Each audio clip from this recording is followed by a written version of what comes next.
جاہلوں کے ایک آخری بات میں بولتا ہوں کہ صراط مستقیم سے گمراہی کا ایک بہت بڑا سبب ہوتا ہے تکبر.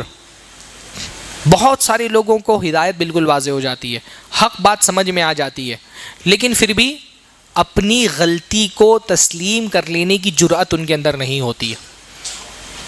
تکبر ان کو انا روک لیتی ہے کہ بھئی غلط بات تھی، میں 20 سال 30 سال 40 سال سے ایک راستے پر چل رہا تھا، یہ راستہ غلط تھا، میرا عقیدہ غلط تھا، میرا عمل غلط تھا، اس کے باوجود اگر میں نے سامنے والے کی بات تسلیم کر لی، اس کا مطلب میں اپنی غلطی تسلیم کر رہا ہوں. اپنی غلطی تسلیم کرنے کی جرأت نہیں ہوتی، تکبر کی وجہ سے آدمی حق قبول کرنے سے رک جاتا ہے. ابلیس کو دیکھیں، ابلیس کیوں گمراہ ہوا؟ ہاں، تکبر، گھمنڈ. تکبر صرف اپنے آپ کو بڑا سمجھنے کا نام نہیں ہے.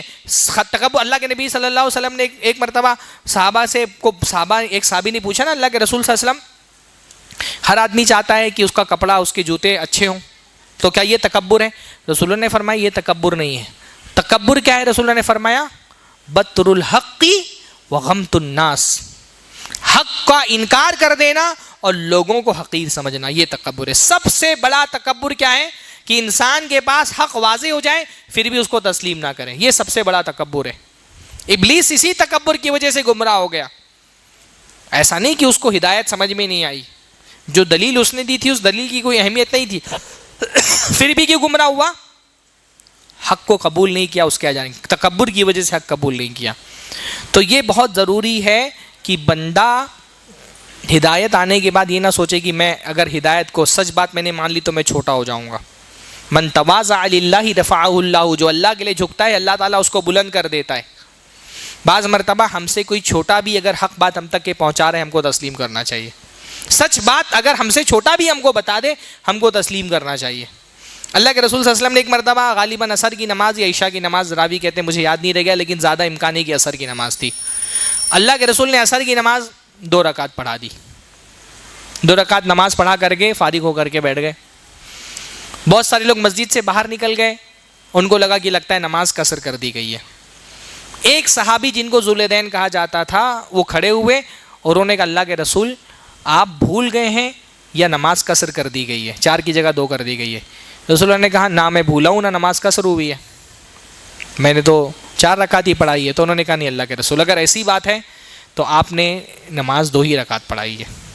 اللہ کے رسول نے صحابہ کو دیکھا، دوسرے سب نے کہا کہ اللہ کے رسول آپ نے 2 رکعت پڑھائی ہے. رسول اللہ صلی اللہ علیہ وسلم نے مان لیا.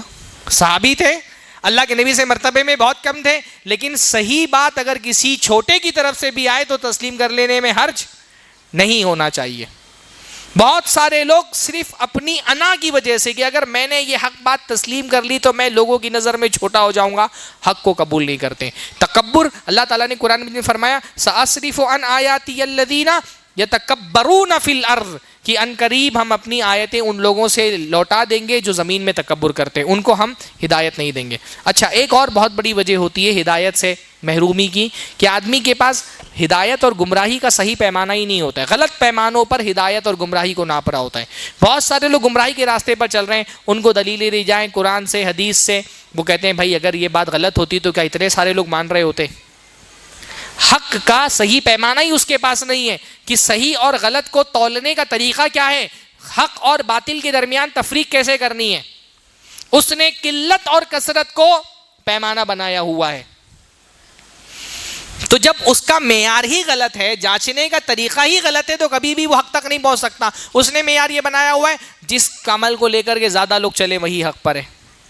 قلت اور کثرت ہمارے دین میں کوئی معیار نہیں ہے، پر بہت سارے لوگوں نے اسی کو معیار بنایا ہوا، اس لیے وہ گمراہ ہیں.